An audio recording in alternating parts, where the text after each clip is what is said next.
Okay, as promised, I am going to start this second video where I left off the first one. Okay. So when we have to find our common denominators and we multiply by the missing factor, then I'm going to multiply this time, I'm going to multiply them out just in case something simplifies. So I'll get x squared minus 1x minus 2, and on the second one I got to distribute the negative 6.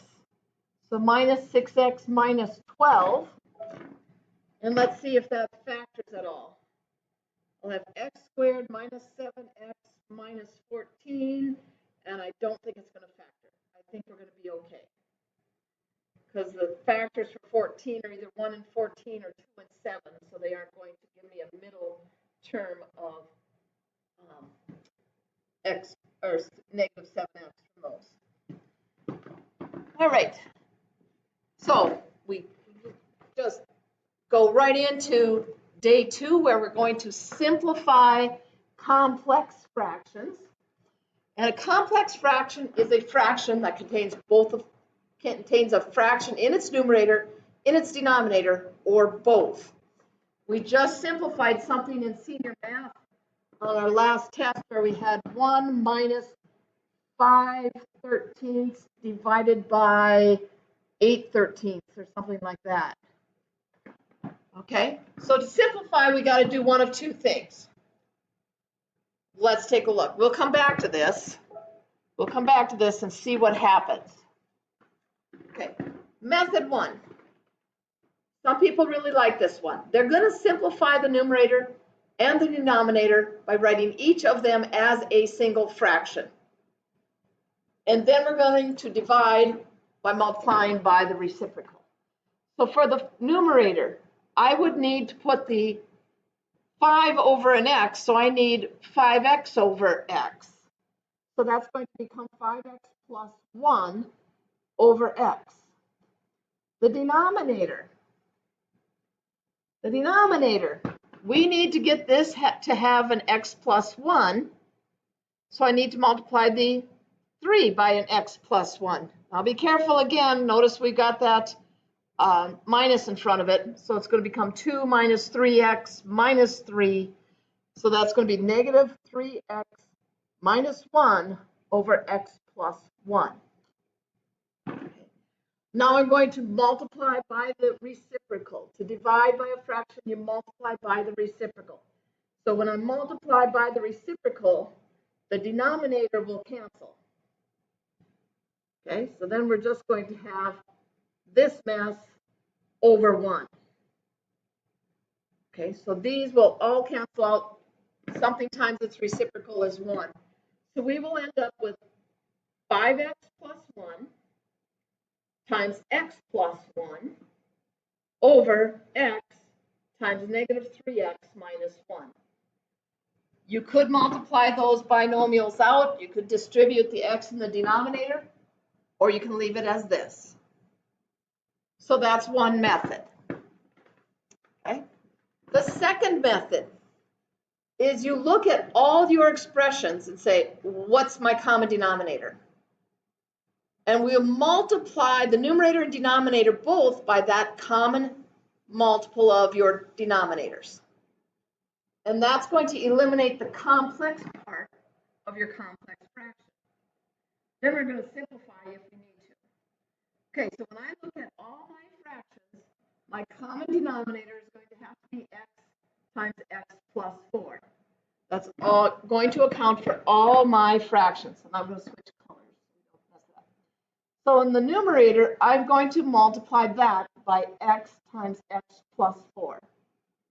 Same with the denominator. Okay. Now what happens, this x plus 4 will cancel with this x plus 4, so my numerator is going to end up just being 5x.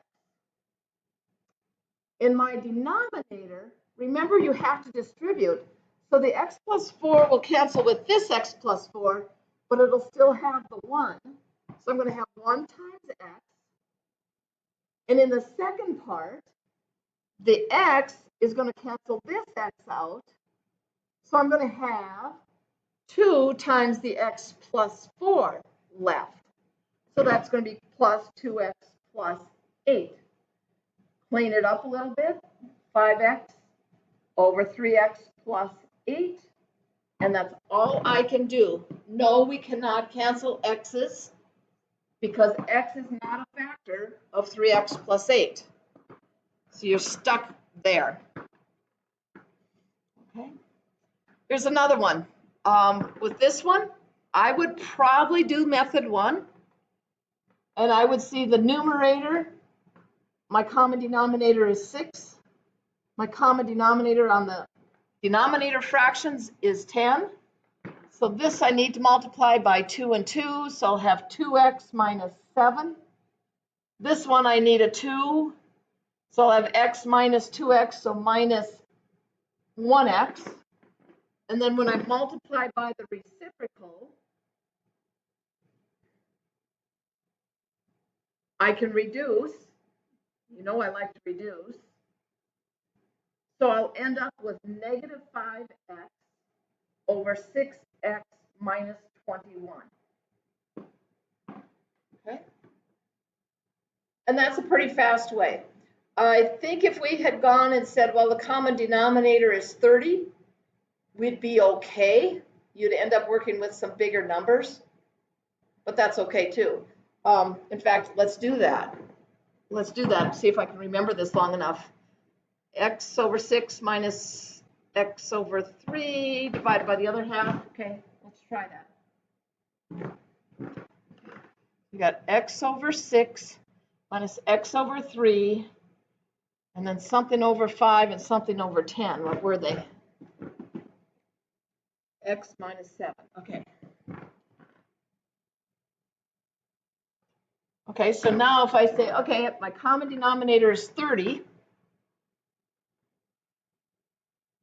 Okay, I will have 30x over 6 would become 5x, and 30x over 3 would be 10x. So that's going to become negative 5x. That's looking sweet so far. 30x over 5 would become 6x, and 30 times 7 divided by 10 would just become minus 21, and that indeed is the same exact answer.